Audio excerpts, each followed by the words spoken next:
we'd been working with my book, A Burning Desire, and we were on the section about it's called the three characteristics of existence: suffering, impermanence, and not self. Well, sometimes impermanence usually comes first, but anyway, those three.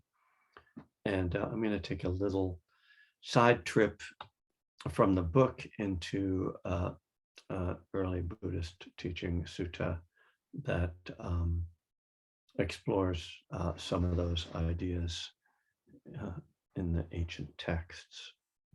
One of the suttas that I find particularly pleasing in in the way it unfolds.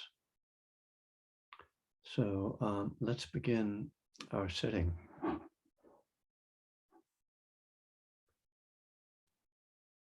So taking a posture that supports your awareness, supports your clarity and calm.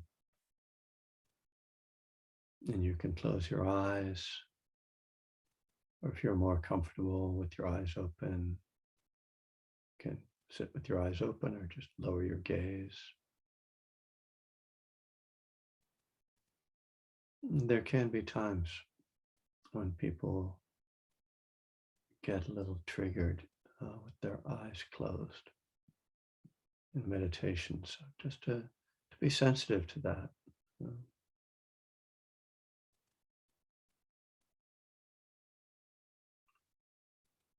And then turning the attention inward. So just feeling the body. Might begin by just feeling how you're holding your body. It can actually be very revealing. We notice the habitual ways that we hold the body, whether it's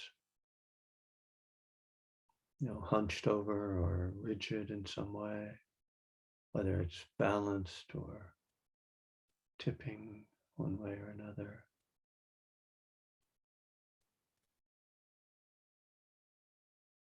Meditation and mindfulness practice encourage us to find a kind of neutral posture, one that's just very stable and upright, balanced.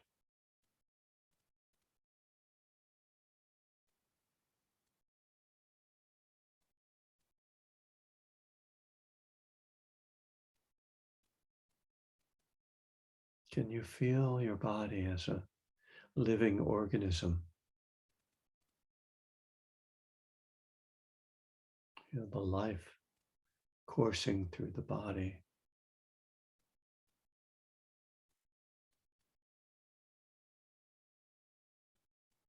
And different areas of sensation, skin on the face, muscles in the belly,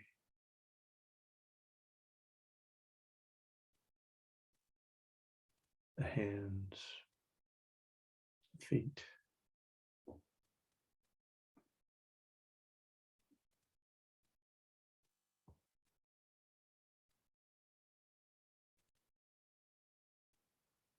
And then using the breath to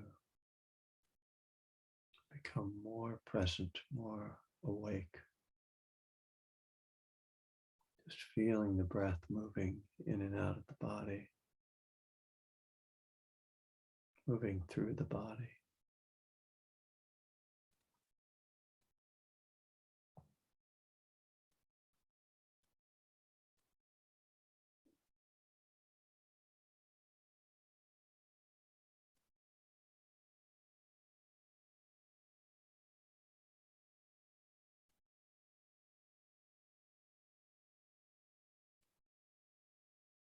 As we settle the attention on the breath, you can quite naturally use that as a way to calm the body.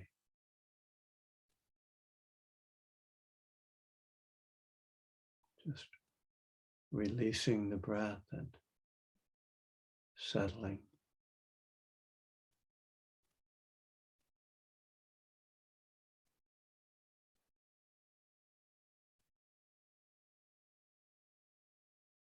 what happens when you try that? Is there a settling in the body? Or perhaps there's some resistance. You might notice lingering tension.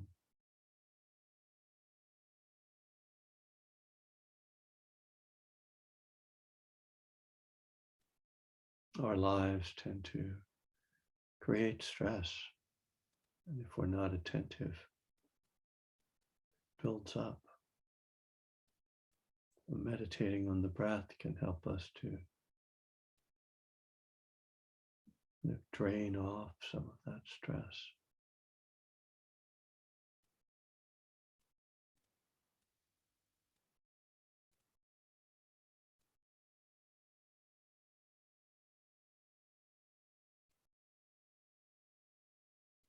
We don't do that with too much of a goal in mind, like trying to force ourselves to relax. Really just feeling the breath can naturally have that impact if we just allow it, kind of non-interfering awareness.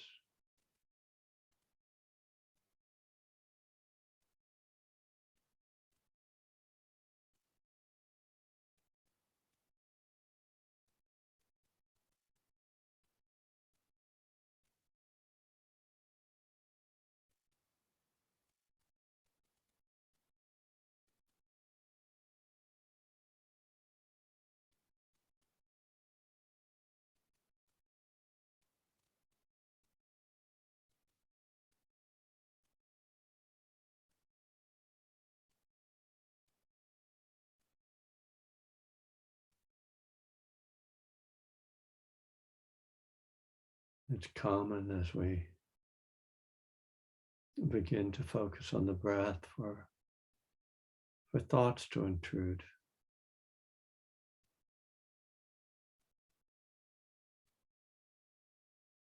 They might just pass through, so that we still can stay with the breath. But sometimes they'll completely hijack our attention. We'll find ourselves at some point down the road, following, being carried by some stream of thoughts. So perhaps not a road, perhaps a river, whatever image suits.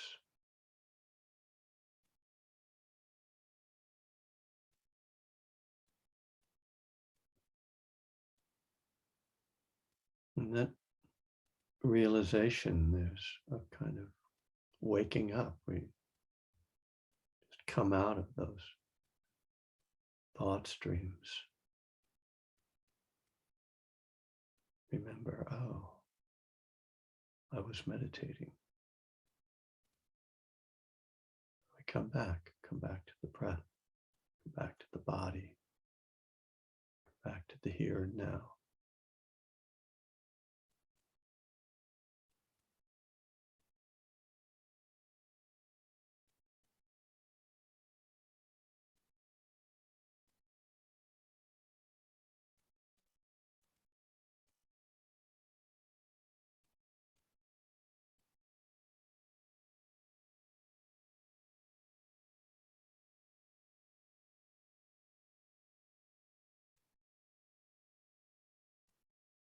This is much of our work,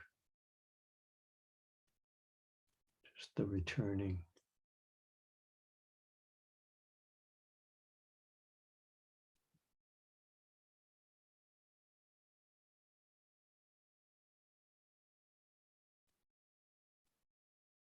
We can keep the practice quite simple in that way.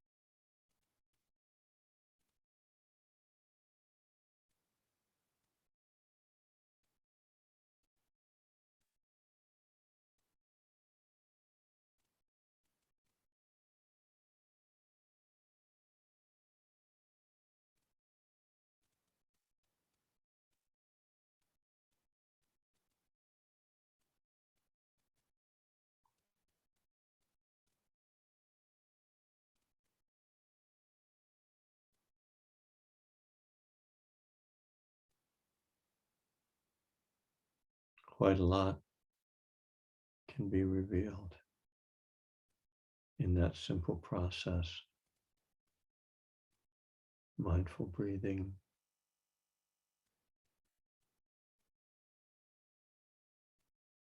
awareness of thought, and coming back.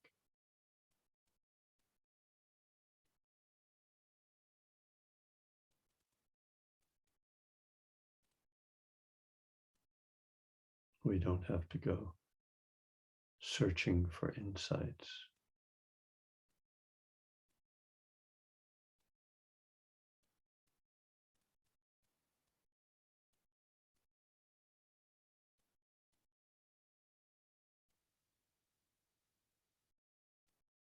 Out of the calm that develops comes a clarity that allows us to see our own minds, to see our own experience, to see where we get stuck, caught, to see how we can let go.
All right.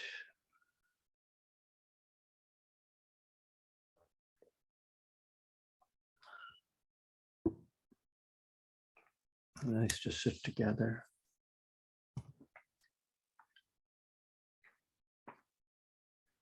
And so, as I mentioned, I'm going to draw from one of the suttas, the early discourses of the Buddhas, from this little gem, numerical discourses. It's an interesting collection in the way it's organized. These early teachings weren't organized typically in ways that a modern teacher or scholar would organize anything. These, it's called the numerical discourses, and it starts with the book of the ones, the book of the twos, the book of the threes, up to the book of the 11s. And what those numbers represent are the number of topics or the number of items in a list that the Buddha talks about in the sutta, in each sutta. So it's kind of a random way of organizing things. There's just a ton of suttas in these, some of these in this book, and some of them are, one paragraph. Many of them are quite short. And from what I've learned, they were, one of the purposes of this collection was to be used by Buddhist monks to teach people, that they were kind of useful short selections that the early monks could use as teaching tools, whereas some of the suttas are very long and some of them are more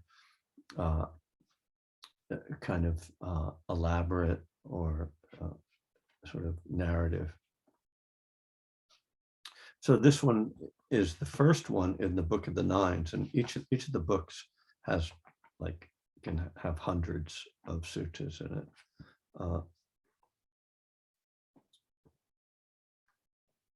There's actually one sutta in the Book of the Nines that I sometimes talk about that actually talks about one of the monks having to make amends.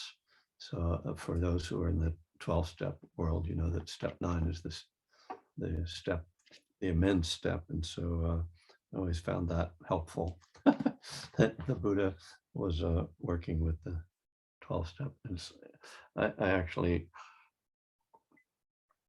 it's interesting. It goes up to the 11s. You're kind of like, ooh, one more, and we could have really used this thing in the recovery world.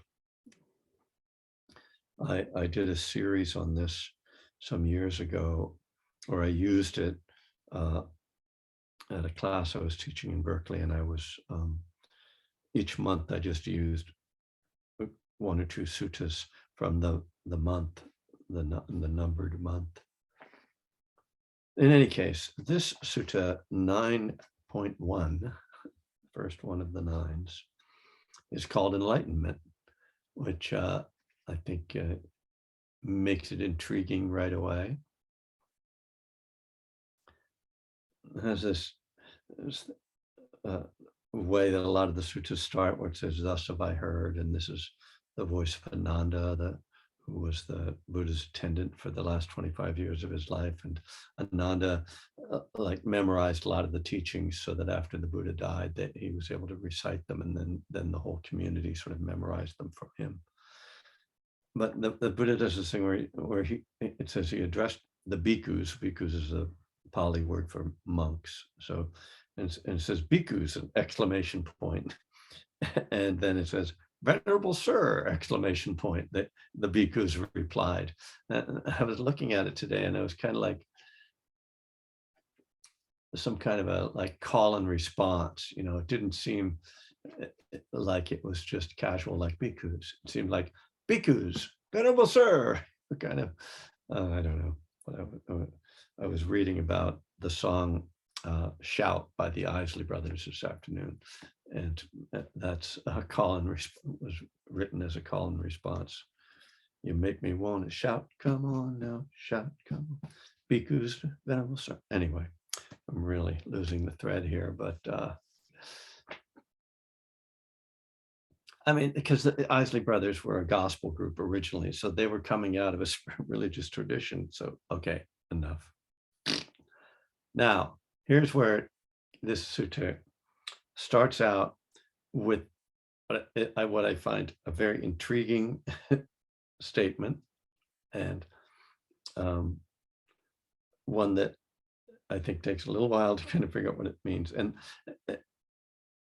the Buddha says, wanderers of other sects may ask you, what, friends, is the proximate cause for the development of the aids to enlightenment?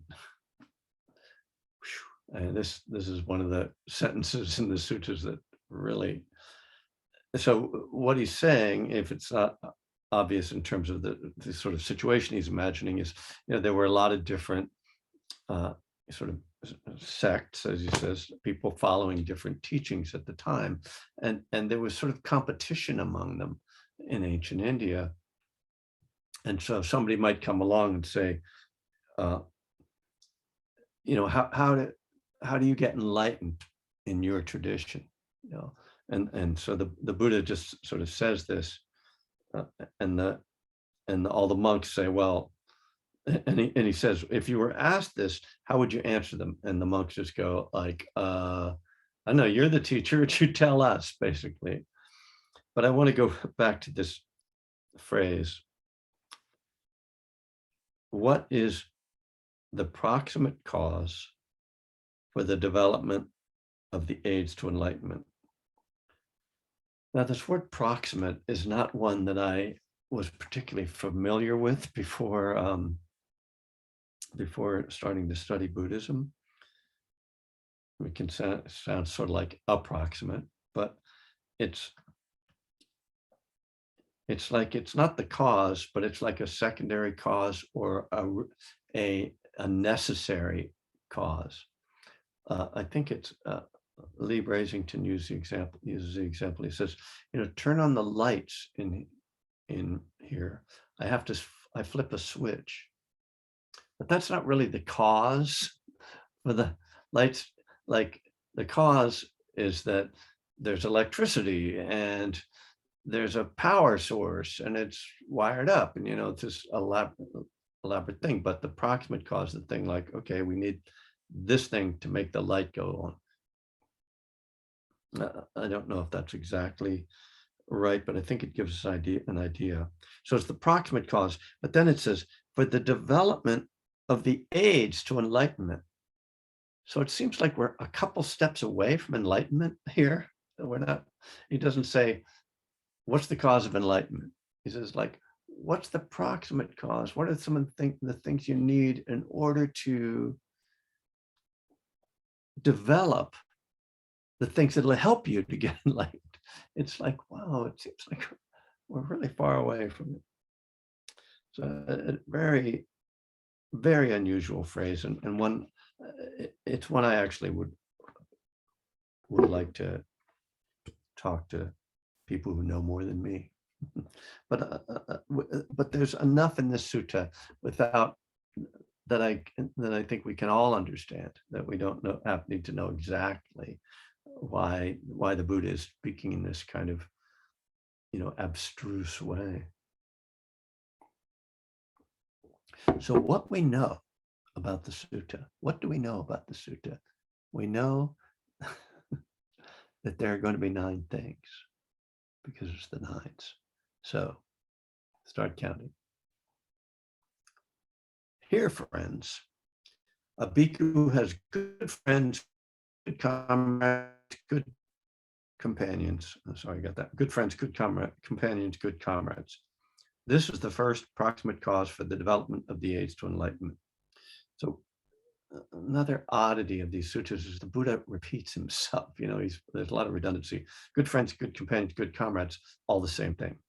So the first thing we need in order to move towards enlightenment is good friends. And this doesn't mean like just like buddies that like want to go to the bar with you, you know.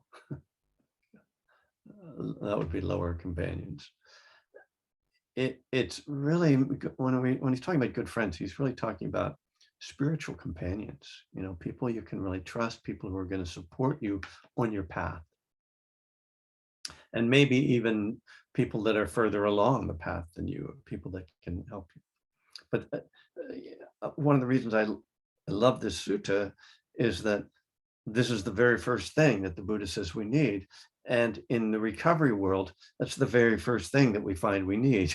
We go to a meeting, you know, that's like the first step for most people in recovery.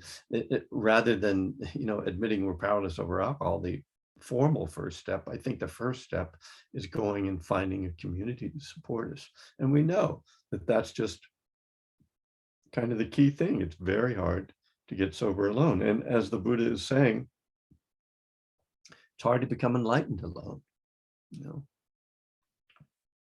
Okay, so that's one. Then he says, here again, a bhikkhu is virtuous. And then he uses some technical language. He dwells restrained by the patimokkha, which is all the list of all the rules the monks follow. Possessed of good conduct, seeing danger in minute faults. Having undertaken the training rules, he trains in them. This is the second proximate cause. So in simpler terms, we typically just talk about the precepts: to not kill, not to steal, not to harm sexually, not to lie or harm verbally, not to use intoxicants. So great. Like, again, I'm on board with this because it's saying I need a community of support, and I need to really live skillfully and non-harming and with ethics and morality, which is, again, like, that's recovery, right? We've got a lot of recovery here. Next, again, a bhikkhu gets to hear at will without trouble or difficulty. Talk concerned with, he says, the austere life that is conducive to opening up the heart. Talk on fewness of desires, on contentment, on not getting bound up with others.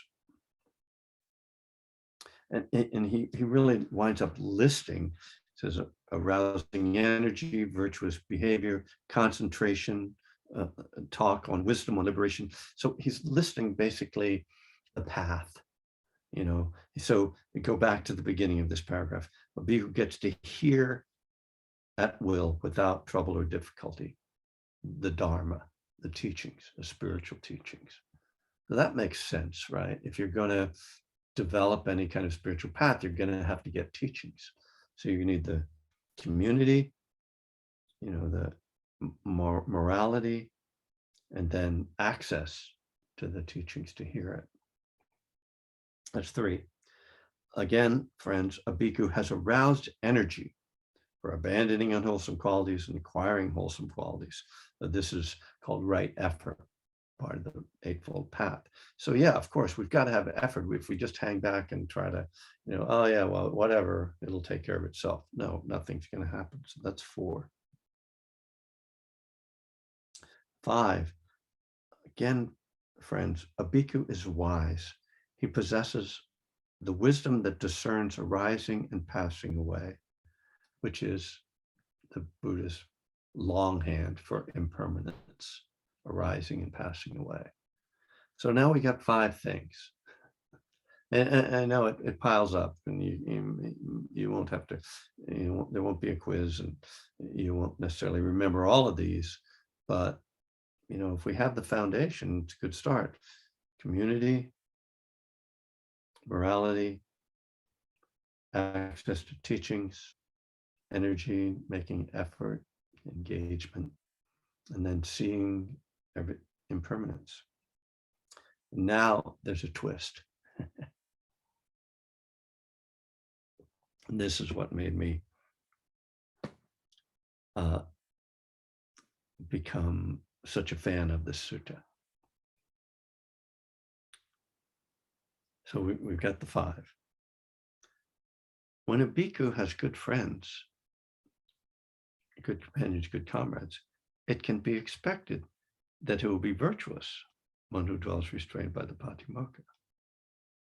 When a bhikkhu has good friends, good companions, good comrades, it can be expected that he will get to hear at will the talk of the Dharma.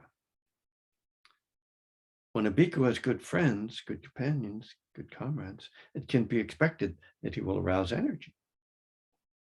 When a bhikkhu has good friends, good companions, good comrades, it can be expected that he will be wise, possessing wisdom that discerns arising and passing away. So he's listed 5, and it's like, well, it's supposed to be 9. Yeah, okay, we're going to get to 9. But before we go on, I want to tell you that those first 5 are all dependent upon the first one. That 2, 3, 4, and 5 all come about because of having good friends, good companions, good comrades, because of having community. So he's pointing to the vital nature and the foundational nature of community in a spiritual path. That I just find so striking. All of this flows out of that, right? So then he fills in the rest. Some of these are, well, I'll just give them to you. Having based himself, I realized halfway through that I was just using the male pronoun all the time because that's what's here, but forgive me, forgive the Buddha, if you will. This has nothing to do with gender. Having based oneself on these 5 things, the bhikkhu or the meditator should develop further 4 things because we got to get to 9. 6, the perception of unattractiveness should be developed to abandon lust. So that's typical of the way the Buddha talks to monks and nuns. But the point is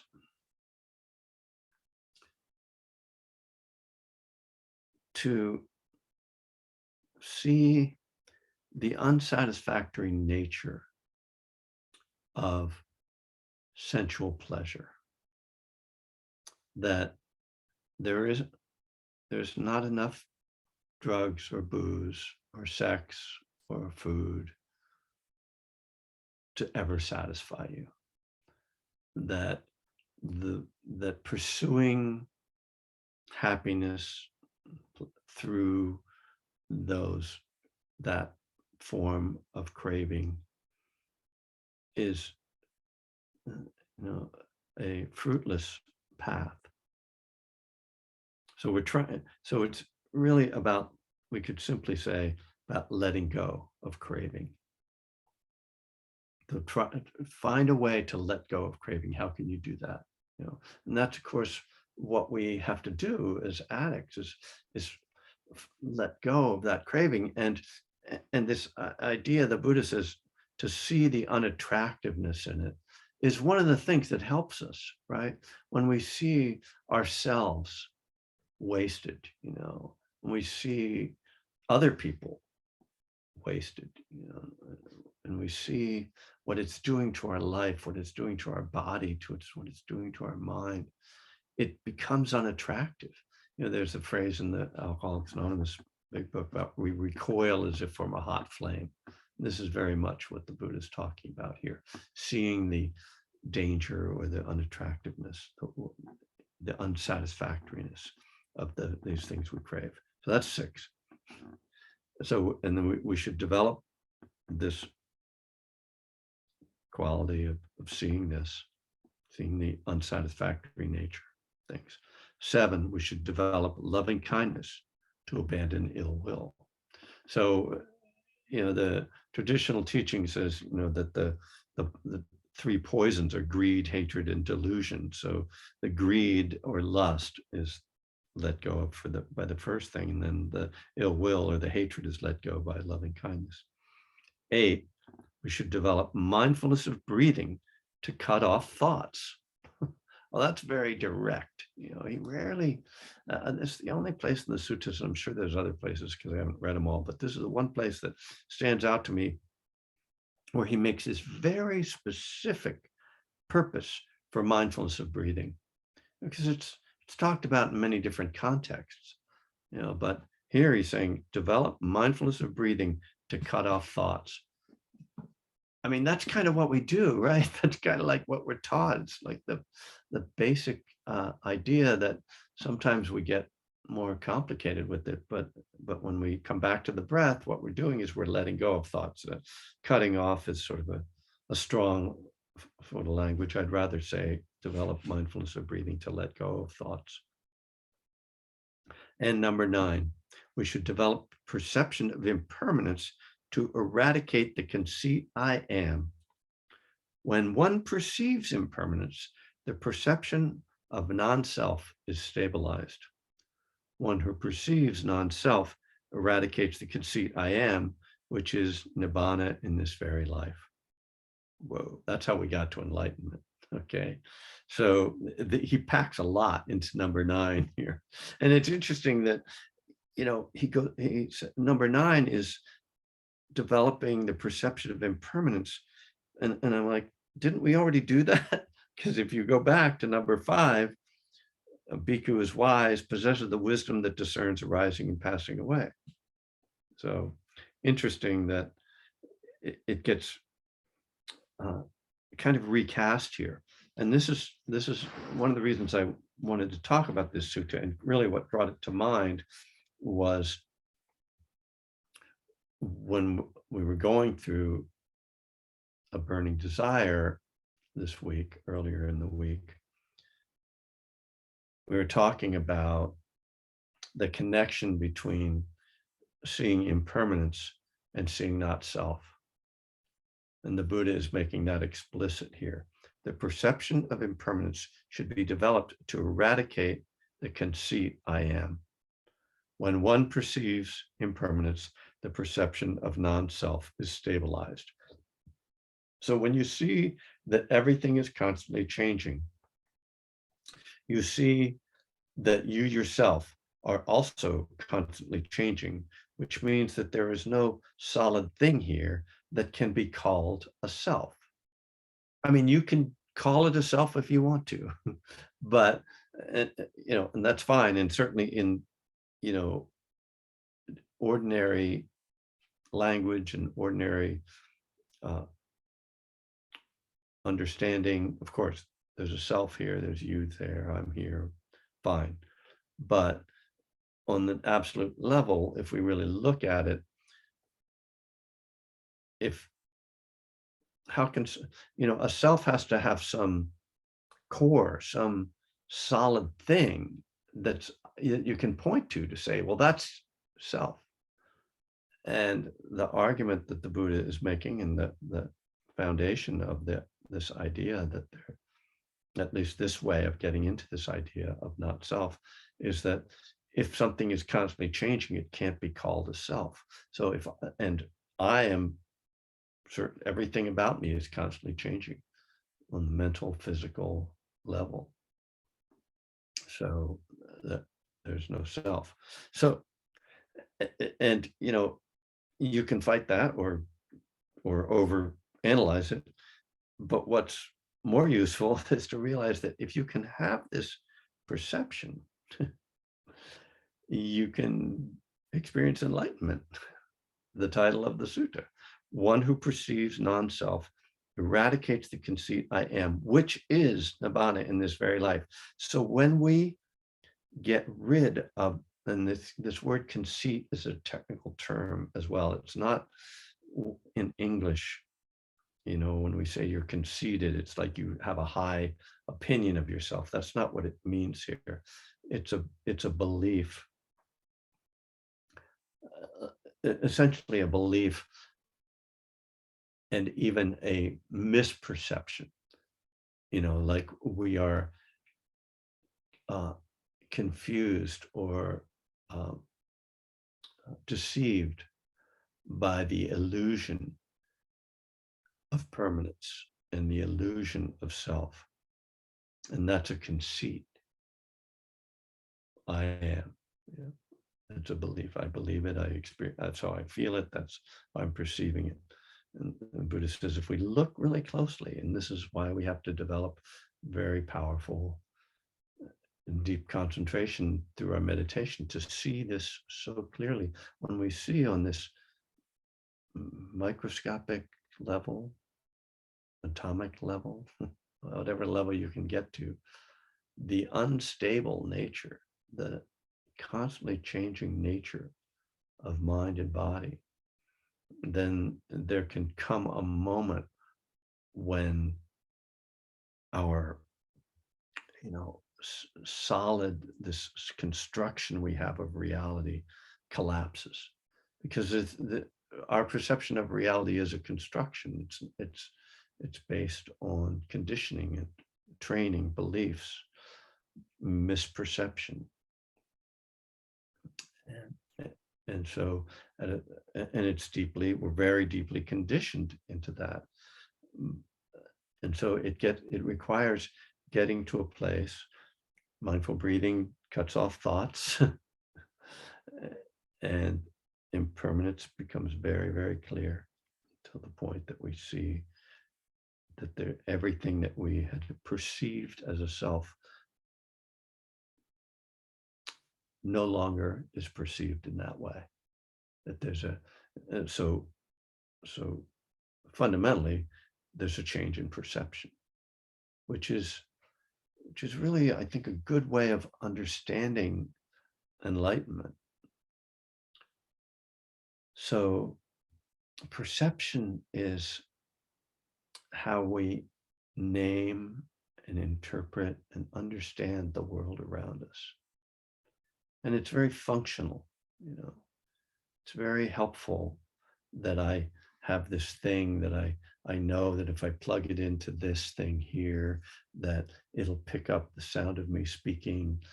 And so I call it a microphone, and it functions and it does all this stuff.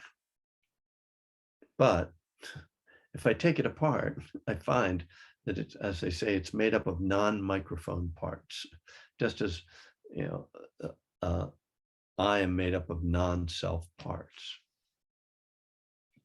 When I shave or cut my hair, that thing that was me goes into the sink, is no longer me.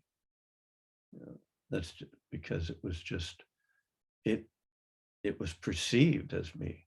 I perceive it as my beard or my hair, but that's just a convention. It's really not mine. It's not me. So, again, as I said before, this can get into a lot of thinking, and I don't really want to stimulate a lot of thinking about not self. What I'd rather do, particularly for this group and for us as a community, is to remind you that what the Buddha says gets us on this path is us being together. That's a beautiful thing to me,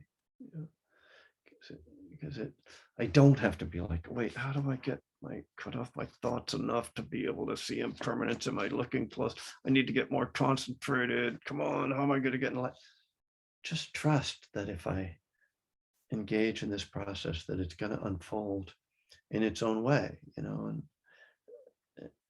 and hopefully it's true that I have many lifetimes to do it in, because I'm running out of time here, thinking it might not happen. All right, my dears. So nice to see everyone, and we have some time left if anybody would like to chime in.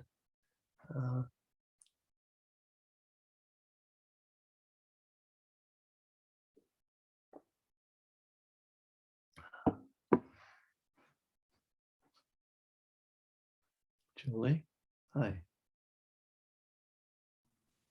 Hello, everybody.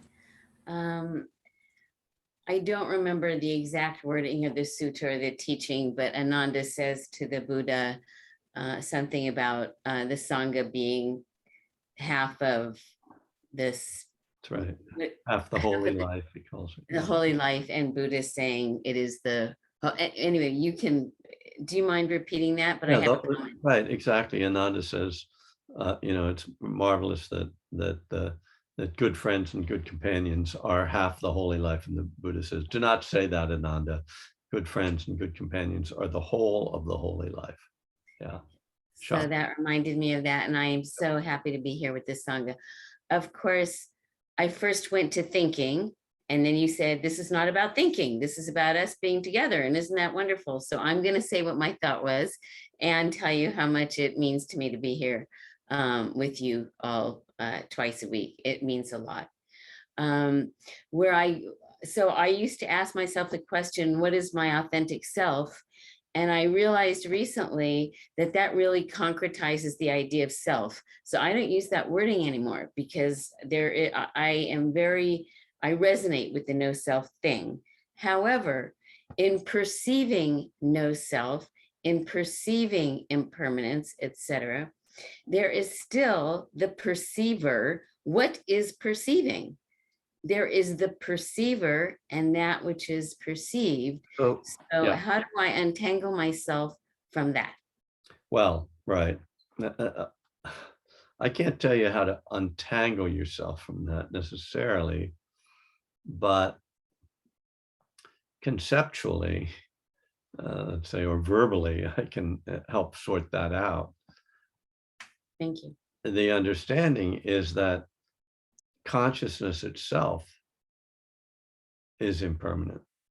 So the perception is just arising with the object of perception. So there's a computer in front of me. My mind thinks computer. I'm seeing that. I know, I'm aware that I'm aware, like, that consciousness. But that's something that is also a flow. It's not a solid thing. However, it is the most uh, uh, it's the most convincing thing. When you really start to look, it's very hard to break away from the idea that your perception or your awareness isn't sort of a solid thing, or that it isn't who you are. Like, because it's like point of view, right? We're sort of we feel like we're experiencing everything from this kind of place, and through this lens. It's like, there's me. I remember being me before. I can imagine me being me in the future. And right now I'm me right here. And it's just all me.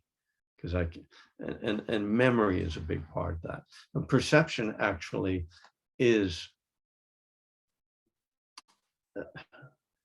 it's very much, it's memory based.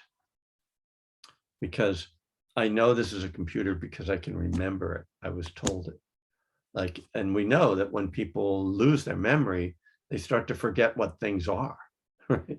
The objects don't stop being what they are and don't stop having the functions they have, but our ability to perceive them, to know what they are, falls away. And so that's another way that we can see that perception is conditioned, it's impermanent. Thank you.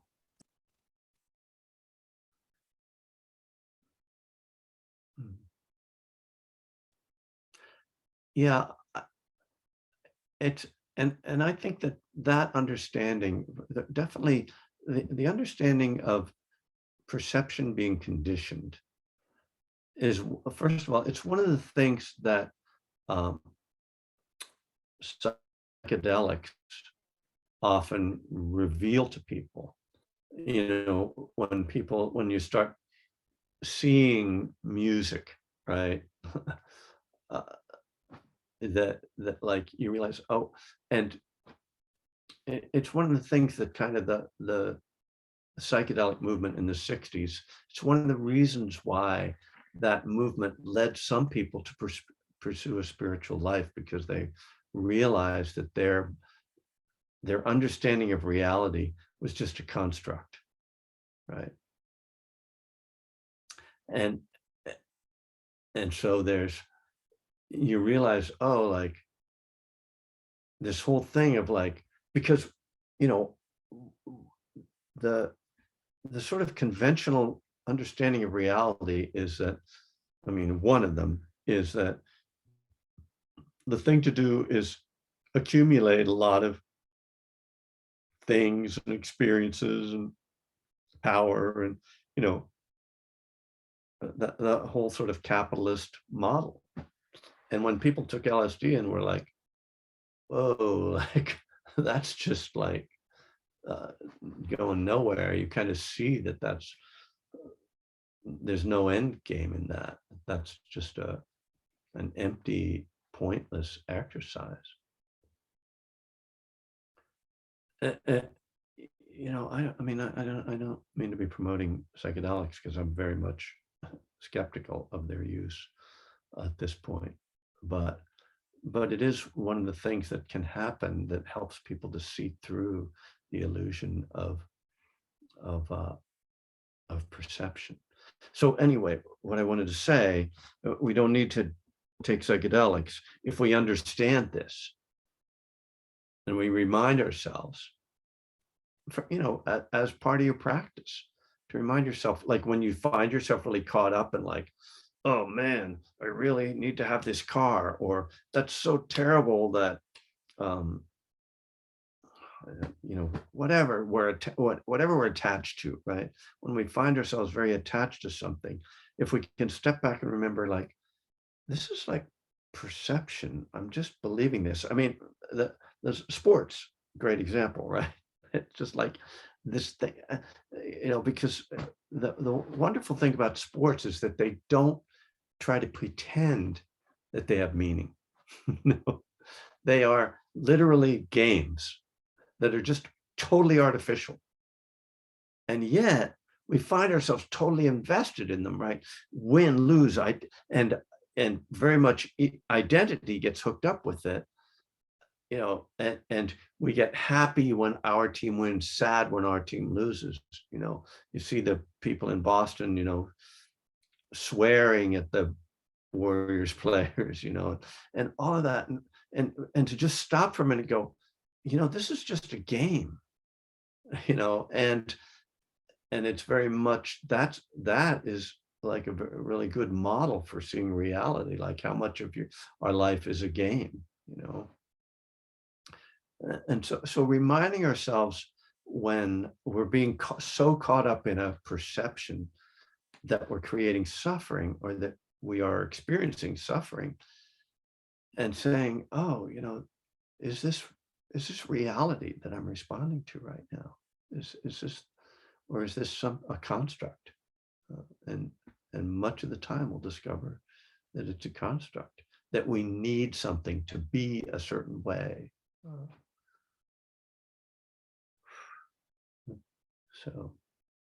So thanks to Julie, I have uh, begun a new way of, at least a new um, approach to ending these sessions.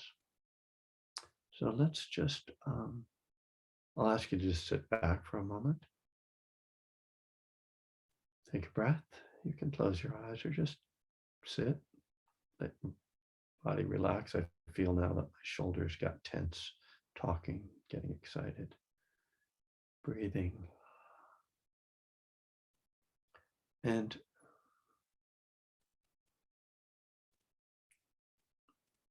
I think what I'm like to do is just suggest that you take this idea with you for the next, maybe for the next couple of days, of questioning perception. Just asking yourself, what is the reality that I am believing in right now that's actually just a construct. And what is really important?